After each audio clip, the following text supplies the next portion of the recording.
옛날 그 19세기나 18세기의 그 예배 기록을 보니까 보통 예배가 한 3시간 정도 됩니다. 한 3시간 되고 그 대표기도만 1시간 정도 하더라고요. 1시간. 목사님이 앞에 나와서 1시간 동안 대표기도 하는 거예요. 아마 지금 그렇게 하면 그냥 눈 뜨고 뭐 한 사람도 남아있을 것 같지는 않아요. 그 다음에 설교는 뭐 한 1시간 반 정도 하고. 그래서 시작부터 끝까지 한 3시간, 그래서 3시간 반 정도를 그렇게 예전에 예배를 드렸더라고요. 물론 점점 나중에 와서 시간이 또 짧아지긴 했지만, 그러니까 그 시대의 성도들이 어떻게 참 그 예배를 그렇게 장시간을 그렇게 드렸을까. 참 대단한 생각이 들고, 오늘 우리 세대는 이 예배가 그냥 무슨 뭐 인스턴트 예배 같아요. 뭐 우리 교회는 뭐 그렇지는 않지만 좀 규모가 크면 이제 1부, 2부, 3부, 4부, 5부, 6부 막 그래요. 근데 그게 과연 하나님께서 기뻐하시는 예배가 될까? 사실 그런 생각이 솔직히 들어요.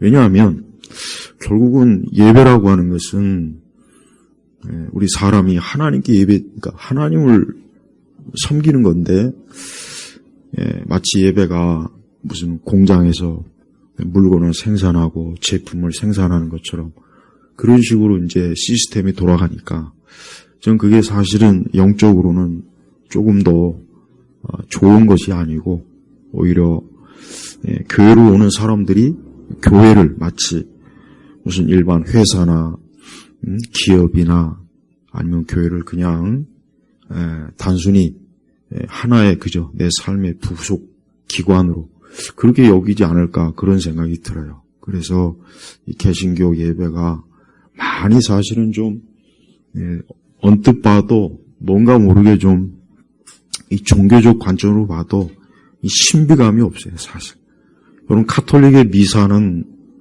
굉장히 어쨌든 간에 카톨릭 미사는 딱 이렇게 보면은 뭔가 신비하고 장엄하고 뭔가 참 인간을 그 어떤 종교적 경외심이 들게 해요. 카톨릭. 불교도 그래요. 근데 개신교는 아니에요. 개신교는 제가 아무리 봐도 솔직한 얘기로 천박해요. 정말 천박합니다. 그 찬양이나 찬송도 그렇고 교회가 크던 작던 예배가 좀 조잡스럽고 천박하고 그다음에 전자 그 음이 막 들리고 그다음에 또 뭐 그냥 춤추고 노래하고 가볍게 그러니까 예배가 뭐라 그럴까 뭔가 신비감 종교적 신비감이 없어요. 그러다 보니까 예배가 가볍고 말씀도 가볍고 개신교 전체가 솔직히 가볍지 않습니까? 가벼워요. 다른 종교에 비해서 가볍다는 생각이 저도 들어요. 그래서 좀 예배가 참 하나님의 말씀을 중심으로 찬송부터 해가지고 좀 모든 것들이 좀 하나님을 경외하면서 좀 그래야 되는데 그냥 가볍고 마치 예배가 무슨 노는 시간 같고 그냥 사람들이 와서 그냥 뭐 레크레이션 하는 것 같고 그런 생각이 많이 들어요. 근데 그러면 절대로 안 됩니다. 우리가 하나님을 어떻게 섬기는가는 이게 우리 성도들이 하루하루 또 일주일 내내 살면서 이게 제일 항상 우선시 돼야 돼요. 제일 하나님을 어떻게 섬길까? 그분을 어떻게 사랑할까? 그분을 어떻게 경외할까? 이게 사실은 가장 우선이 돼야 됩니다. 그래야지 그렇지 않은 것은 우리가 그만큼 경건하지 못한 것이고 하나님을 가까이 하지 않는 것입니다. 사람은요 어쩔 수가 없어요. 사람은 하나님이 만들었기 때문에 어느 누구든지 하나님하고 연을 끊을 수가 없어요. 연을 끊을 수가 없습니다. 연을. 그러니까 지금 평생에 뭐 자기는 교회 나와본 적도 없고 성경을 읽어본 적도 없고 뭐 예배를 드려본 적도 없고 아예 나는 뭐 기독교하고는 아예 상관없이 그래서 무당 불교 그 사람들도 하나님하고 끊을 수가 없어요. 왜 그러냐? 하나님이 만들었거든요. 우리가 어떤 물건을 딱 보면요. 뭐, made in, 뭐 이렇게 나오죠. 어디에서 만들었다. 어느 국가에서, 어느 회사에서. 이게 다 나옵니다. 자, 보세요. 근데 사람도 똑같아요. 사람도 누가 되었든지 간에, 하나님이 만들었다고. made in 하나님이에요. 하나님이 만드는 거예요. 이거는 아무리 사람들이 나는 하나님 믿지 않는다. 나는 신을 부정한다. 아무리 그렇게 발버둥 쳐봐야 그건 소용이 없어요. 왜? 하나님 만들었기 때문에 그 부정할 수가 없는 거예요. 그래서 우리가 이 사람이라고 하는 것은 하나님을 가까이 하면 그 사람은 무조건 좋은 겁니다. 그러나 하나님을 멀리하면 무조건 나빠요. 이게 원리입니다. 이게 원리. 이거는 뭐 누가 이걸 없애려고 해도 안 돼요. 안 됩니다.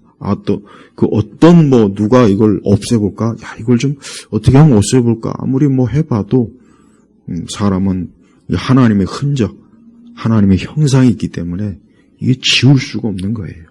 그래서 사람은 언제나 하나님 가까이 하고 그분을 사랑하고 그분을 경외하고 그분의 도우심을 구하고 언제나 그분 앞에서 사는 것을 자기 인생의 가장 큰 복으로, 낙으로 여기면서 그렇게 살아야지. 그 사람이 하나님을 떠나서 자기가 살면 어떻게 됩니까? 그의 인생이, 그의 삶이 뭐 자기가 자기 나름대로의 의무를 추구하고, 자, 우리나라가 한 2000년쯤 되니까 우리 사회에서 보니까 인문학이라고 하는 게 이제 막 인문학, 우리가 이제 그동안 막 먹고 사느라고 바빴는데, 이제는 좀 사람답게 어떻게 사는지를 좀 공부를 하자 해가지고, 인문학의 열풍이 막 불었어요, 인문학. 그래서 막 사람들이 막 그리스 고전, 뭐 동양의 고전, 막 책들을 읽고 공부하고, 또 교회에서조차도 인문학을 막 이렇게 하더라고요. 그런데 문제는 그렇게 해서 더 좋아졌느냐? 더 나빠졌어요, 더 나빠졌습니다. 그리고 그 인문학이라고 하는 그걸 교묘하게 누가 이용했느냐? 이 좌파들이 또 그걸 이용을 해가지고, 그 인문학을 통해서 전 국민을, 좌파적 이념 교육을 시켰더만요. 교회도 그렇고.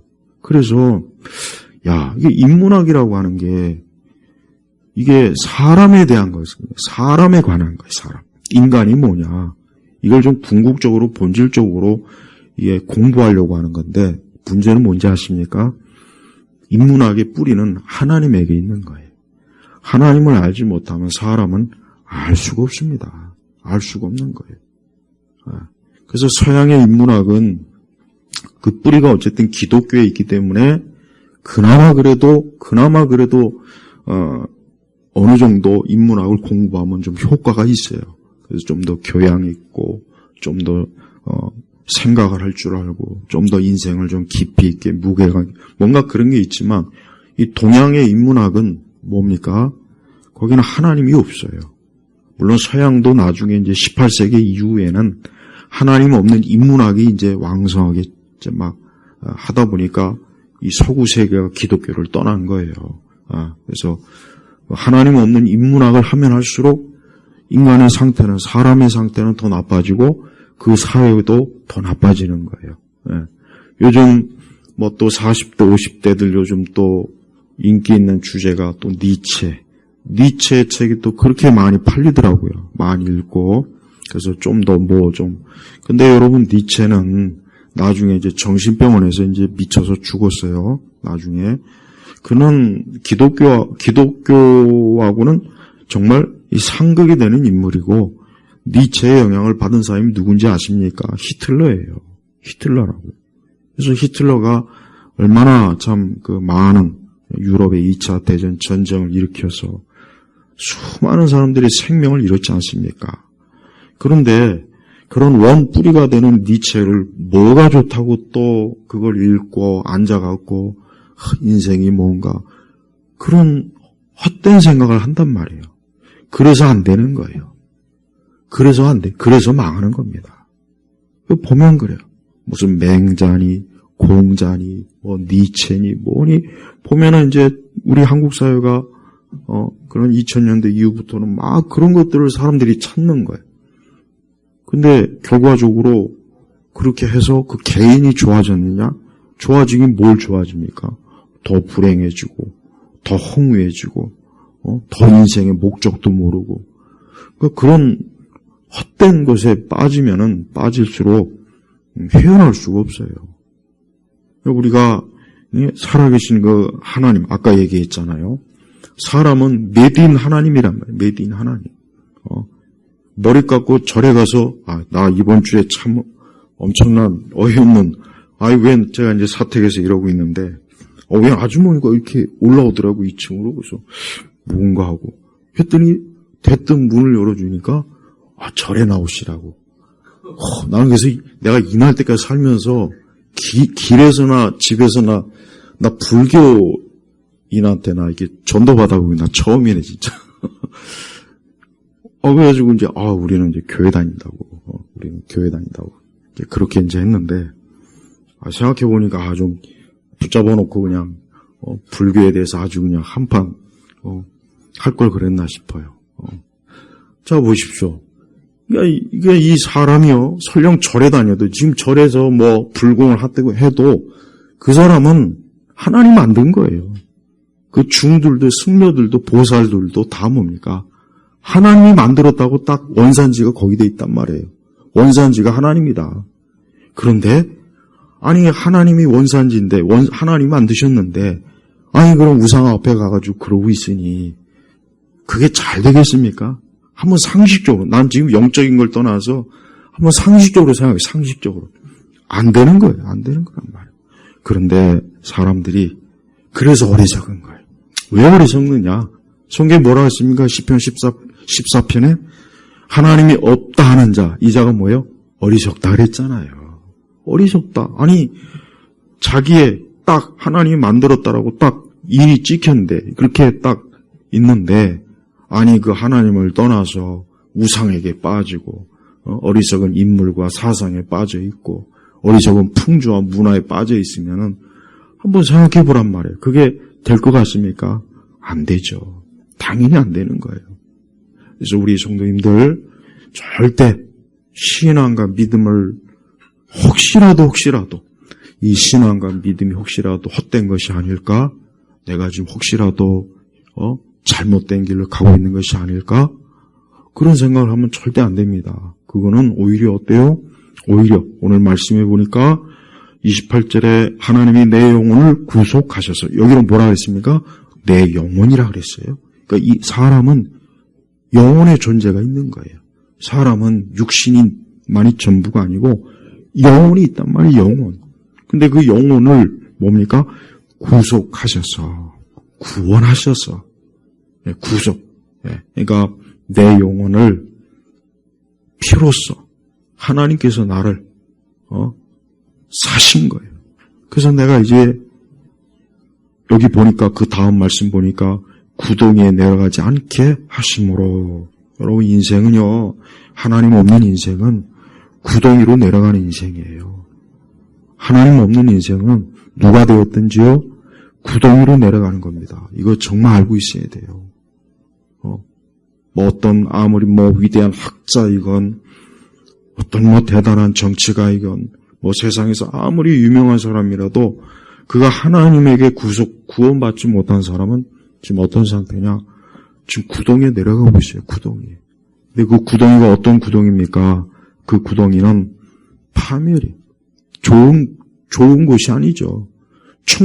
우리가 천국에 들어간다 그러지, 천국의 구덩이로 내려간다고 하지 않잖아요. 봐요. 그러니까 사람이 하나님께 구원받지 못하면 지금 그의 삶은 지금 어떤 상태냐? 계속 구덩이로 내려가는 거예요. 근데 그걸 모르고 자기 인생을 그냥 지금 별일 없이 잘 살고 있다. 문제가 없다. 잘못된 게 있느냐? 대부분 다 이러고 있습니다. 참 안타까운 거예요. 그래서 우리 기독교는 사람을 어떻게 합니까? 구속하는 거예요. 구원하는 거예요. 그래서 구덩이에 내려가는 그 인생을, 그 사람을 딱 잡아가지고 구덩이에서 어때요? 끌어올리는 게 이게 예수님의 십자가의 사역이에요. 그래서 예수님의 십자가의 사역은 뭐냐 그러면은 구덩이로 끌려가는 인생을 붙잡아서 다시 어때요? 여기 보니까 내 생명이 빛을 볼 것이다. 그렇죠. 구덩이에 내려가면 빛이 없죠. 구덩이에 내려가면. 계시록에서 보면은 무저갱이라는 게 무저갱. 그 한자 뜻풀이 보면은 끝이 없다. 그러니까 하나님 믿지 않는 그 모든 사람은 다 무저갱. 이 마귀도 그렇고 이 타락한 천사도 무저갱에 빠진다 그랬어요. 그러니까 구덩이에요. 구덩. 근데 하나님께서 어떠한 영혼을 어떻게 하나님이 선택하시고 예정하신 그 영혼은 어때요? 딱 구원하셔갖고 내 생명이 빛을 볼 것이다. 그러니까 구덩이에 내려가지 않도록 딱 붙잡아서 나를 끌어올려주는 거예요. 그래서 30절에 보니까 그의 영혼을 구덩이에서 끌어내셔서 그에게 생명의 빛을 비추려 하시기 때문입니다. 그러니까 하나님은 지금도 어때요? 사람들을 구원하시는 분이에요. 구덩이에 계속 빠져들어가는 인생들을 건져내시는 분이에요. 근데 우리가 알아야 될 게 있습니다. 하나님은 모든 사람을 건지질 않아요. 이거 예정과 선택은 이거는 성경의 분명한 교리예요. 이 예정과 선택을 부인하는 거는 그건 성경에 대해서 무식한 거고 성경은 모른다고 봐야 돼. 성경은 하나님께서 분명히 사람의 구원을 예정하셨고 선택했어요. 그래서 딱 선택과 예정된 사람만 하나님이 구원하십니다. 그러나 하나님의 선택과 예정을 받지 못한 사람은 구속을 받지 못해요. 구덩이에 그냥 빠지는 거예요. 그래서 우리가 하나님의 은혜라고 말하는 것입니다. 사람은 자기 스스로 구덩이에서 빠져나올 수가 없어요. 어느 누구도 내가 이 구덩이에 스스로. 그래서 부처가 불교도 그렇고 이 세상의 모든 걸 보면은 결국은 사람이 자기 스스로 구덩이에서 빠져나오겠다입니다. 딱 보면 그게 아주 예외가 없어요. 천주교도 그렇고 불교도 그렇고 우리나라 유교도 마찬가지. 우리나라 이 성리학도 이게 뭐냐? 인간이 도덕적 완성된 존재로서 스스로 열심히 해라. 이게 유교 마인드 이게. 그러니까 결국 이것도 뭡니까? 사람이 자기 스스로가 구덩이에서 빠져나오라. 하지만 사람이 과연 자기 스스로 구덩이에 빠져나올 수 있습니까? 없어요.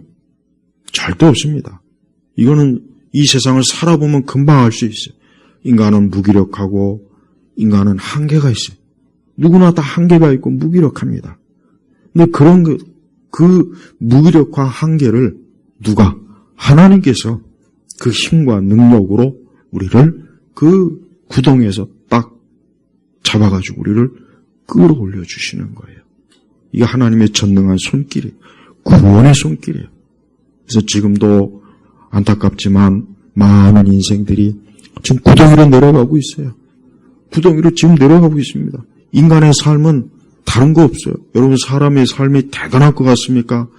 대단한 거 하나도 없습니다. 하나도 없습니다. 다 구덩이에 내려가는 거예요.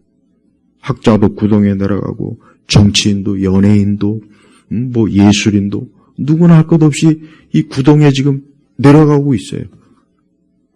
근데 그걸 모르고 자기 스스로 자기 삶이 별 문제가 없고 자기 스스로 자기가 만들어온 의미를 찾아갖고 막 추구해요. 사람이 제일 나쁜 게 뭐냐?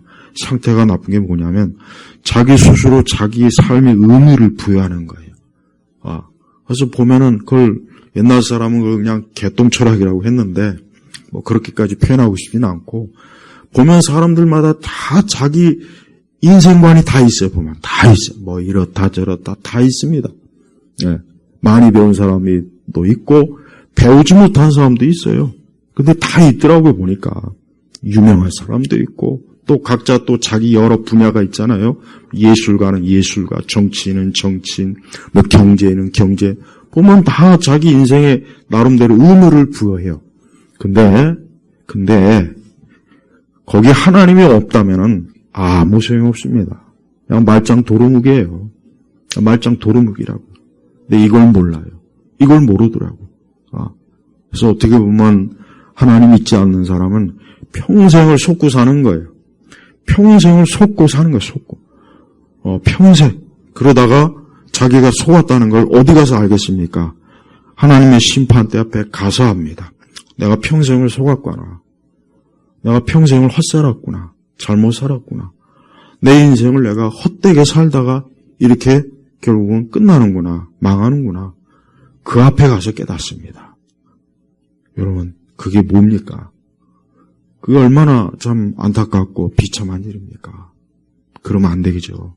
우리는 지금 여기서 우리는 생명의 빛, 이 생명의 빛이 뭐겠습니까?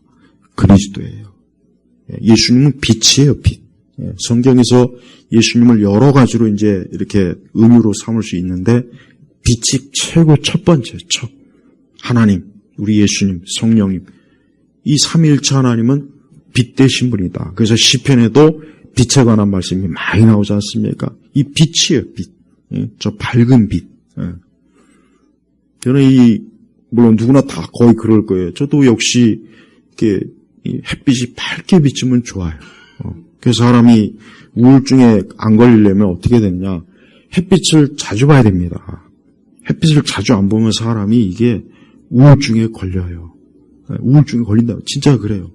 그래서 이 햇빛이 밝게 비쳤을 때는 좀 시간을 내어서 그 빛을 자꾸 보고 그래야 돼. 그러면 이 사람의 이 내적인, 우리 안에 있는 여러 생리학적인 여러 요소들이 우리를 우울하지 않게 하는, 우리 뇌나 이런 데에 우울하지 않게 작용을 한단 말이에요. 봐요.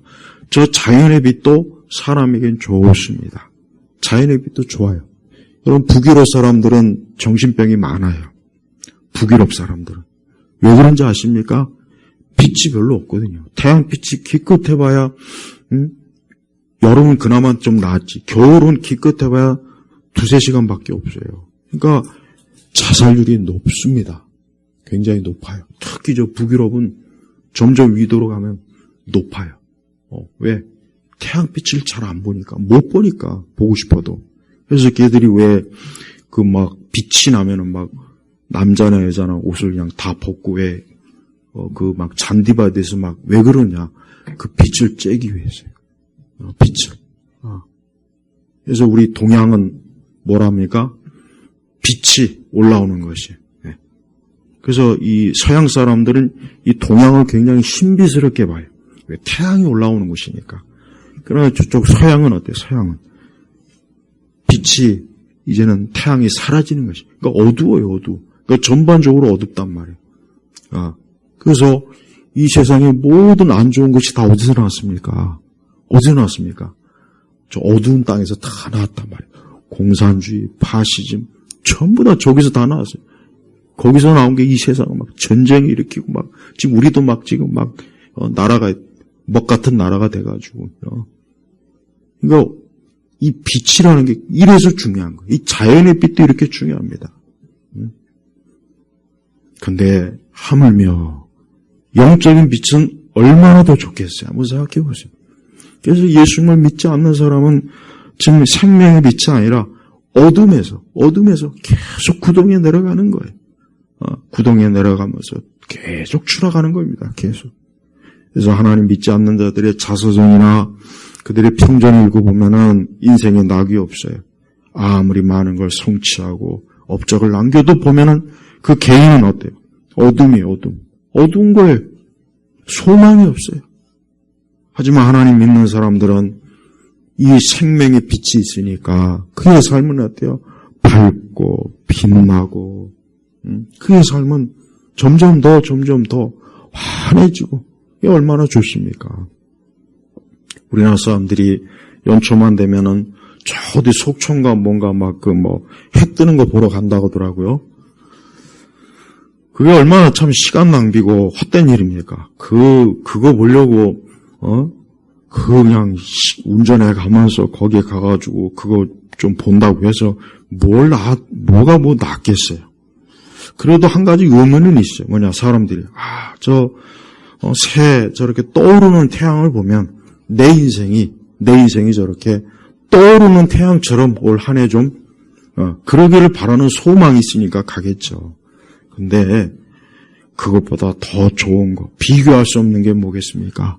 하나님을 경외하고 하나님을 가까이 하면 되는데 정작 그 하나님을 가까이 하지 않고 그러고 인생을 사니 뭐가 좋을 게 있겠습니까? 어느 누구나 예외가 없어요. 어린아이건 우리 청소년이건 장년이건 노인이건요. 이 생명의 빛이 없는 인생은 결국 구덩이에 내려가서 그냥 끝나는 거예요. 제발 이런 길로 가면 안 돼요. 인생이 뭐 얼마나 된다고 한평생 사는 게 뭐 그렇게 얼마나 된다고 그냥 하나님을 등지고 꼭 기어코 그렇게 하나님을 등지고 살아야 될 필요가 있겠나. 좀 그런 생각이 듭니다. 솔직히.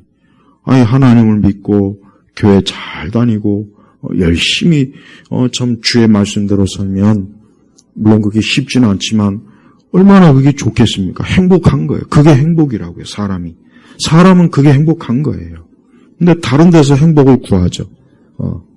다른 데서 행복을 구한 거예요. 뭐 좋은 학교 나오고 특히 우리나라 사람들이 심하죠.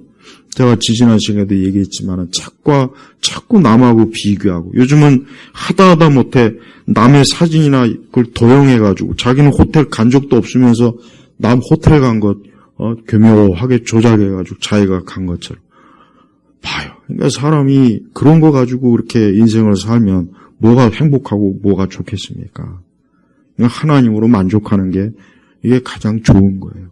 하나님이 함께하고 날 만드신 분이 내가 그분을 알고 그분이 나를 알고 얼마나 그게 행복의 근원이란 말이에요. 근데 그 행복의 근원을 걷어차버리고 줘도 안 받는다 그러고 그걸 그냥 요즘 이런 사람들이 많아요.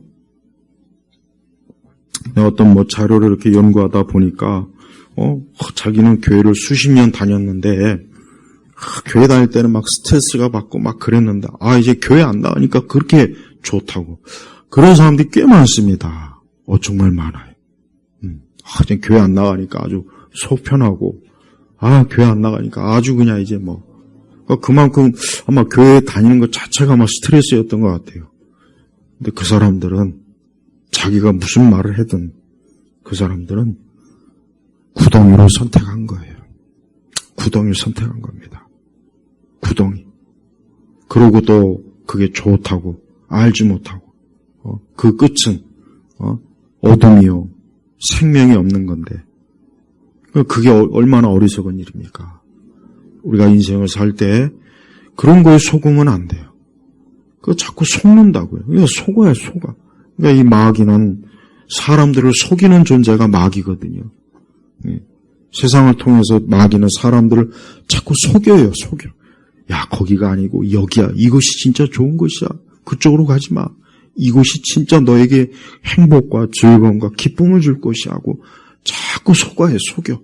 근데 정말 많은 사람들이 거기로 막 빠져나가요.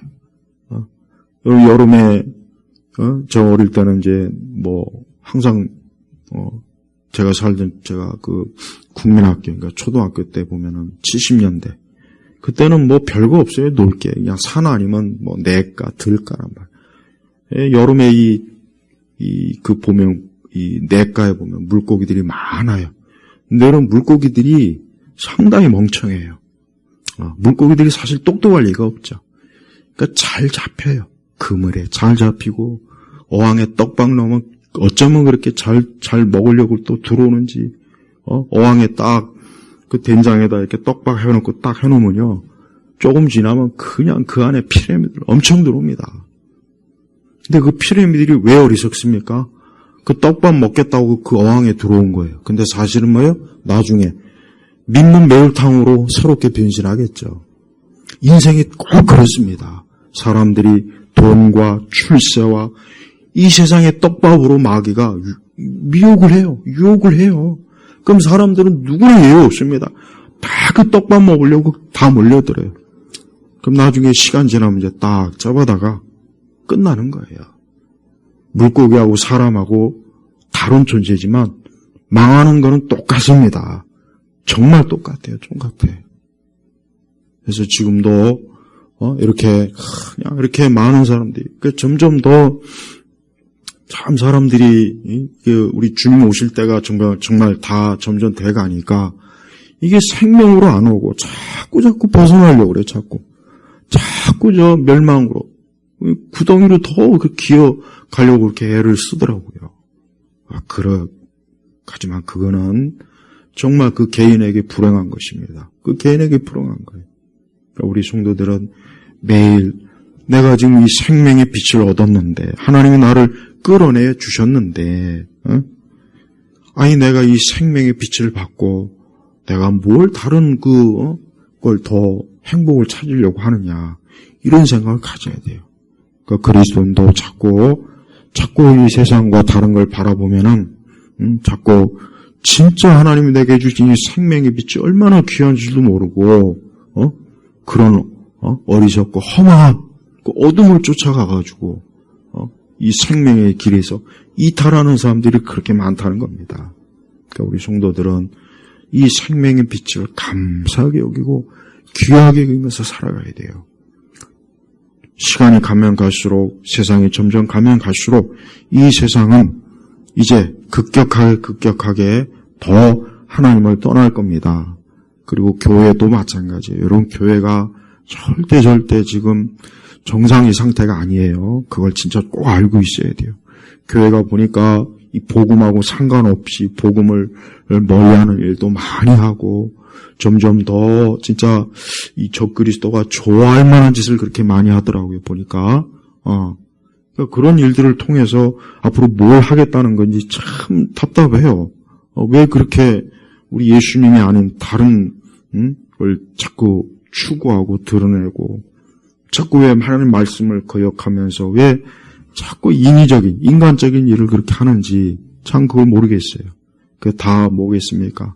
그게 다 이 어둠의 일이 어둠의 일을 하는 거예요. 이 어둠의 이 사역자들이 어둠의 일을 통해서 많은 생명들을 이 생명의 빛을 얻지 못하게 하려고 지금 이런 일들을 벌이고 있는 것입니다. 저는 우리 성도들이 이제 11월 이제 중순입니다.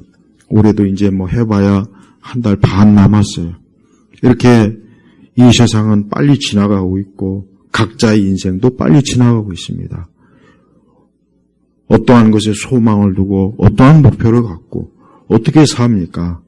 우리는 빛 대신 예수님 안에 사는 사람들이고 빛 대신 그분의 위로만 있으면 되고 그분의 돌보심을 바라고 그분 안에서 우리가 만족하고 기뻐하고 그래야 돼요. 또한 우리는 빛과 반대가 되는 어둠을 절대 가까이 하면 안 돼요. 이 어둠을 절대 가까이 하면 안 됩니다. 근데 사람은 이 본성이 타락한 존재라 빛보다는 어둠을 더 좋아합니다. 이게 그래요. 은연중에 그럽니다. 그래서 가만히 보면 왜 이렇게 멀쩡하게 좋은 걸 놔도 왜 굳이 이렇게 잘못된 제도, 잘못된 왜 그럴까? 신기하지 않습니까? 이렇게 좋은 걸 꼭 굳이 이상한 미친 광기를 부려가면서 인간을 불행하게 하고 슬프게 하고 고통을 받고 괴롭게 하는 왜 그런 짓을 할까? 빛보다 어둠을 사랑하기 때문에 그래요. 그 사람은 빛보다는 어둠을 사랑하는 본성이 있기 때문에 우리가 항상 하나님의 말씀을 통해서 빛 대신 주님, 빛 대신 예수님, 그분을 쫓아가야 됩니다. 그분과 함께 동행해야 돼요. 그런 거를 가장 중요하게 여겨야지. 그런 걸 소홀히 여긴다면 자칫하면 이 세상이 어둠에 사로잡힐 수 있다는 걸 우리가 알아야 돼요. 이 세상은 전체적으로 어딜 봐도 이 세상은 앞으로 하나님께서 이 세상을 절대 좋은 곳으로 만드실 일은 없고 이 다음에 새하늘과 새 땅이 와서 그때서야 정말 이제 모든 것이 새로워져요. 그러나 그 전까지는 아니에요. 그 전까지는 이 땅에 사는 수많은 인생들은 각자 다 이 구덩이에 지금 계속해서 빠져 들어가면서 자신의 삶을 스스로 파괴할 거예요. 그러나 우리 믿는 성도들에게는 우리 목자 되시는 예수님께서 우리를 붙잡고 우리를 돌보시는 거예요. 그래서 우리 성도들은 항상 예수님에 대한 그 안심, 그러니까 예수님에 대한 그 뭐라 그럴까, 예수님이 나와 함께하고 있구나라고 하는 그 뭐랄까, 그 마음이 어때요? 편안해야 돼요. 마음의 편안을 가지. 나는 예수님이 계신다. 나는 우리 목자 되시는 예수님이 나를 지금 붙잡고 있고 나를 돌보고 있다. 이 믿음을 갖고 우리가 살아야 돼요. 그럴 때 마음에 평안이 오는 거예요. 근데 그런 마음이 자꾸 약해지면 우리 성도들도 자꾸 마음이 흔들리고 불안하고 막 이런저런 일에 마음이 심란하고 잠도 못 자고 자꾸 그래요. 마음이 그런다고. 그건 왜 그러느냐? 그건 예수님에 대한 믿음이 약해서 그런 겁니다. 다른 이유가 없어요. 예수님에 대한 믿음이 그래서 중요한 것입니다. 우리를 이 참 생명의 빛을 주시고 우리를 구덩이에서 끌어올리신 우리 하나님의 이 사랑이 지금도 우리와 함께하고 앞으로 영원할 거예요. 그래서 우리 성도들은 오늘도 우리 하나님 아버지를 사랑하고 그분의 빛 가운데서 평안을 누리고 그분의 빛 가운데서 오늘도 그 마음이 쉼을 누리는 그런 복을 누리시기를 주의 이름으로 축복합니다. 하나님 아버지 감사합니다. 오늘 귀한 주일에 우리 빛 대신 생명의 주인 되신 우리 주님이 우리 예배를 받으시고 우리와 함께 하신 것을 감사합니다. 오늘 예배의 자리에는 우리 온 성도들이 이 생명의 빛을 주신 우리 예수님을 사랑하고 또 그분을 가까이 하고 늘 그분과 함께 참 인생의 발걸음을 디딛도록 이끌어 주옵소서. 예수 그리스도의 이름으로 기도 올렸습니다. 아멘.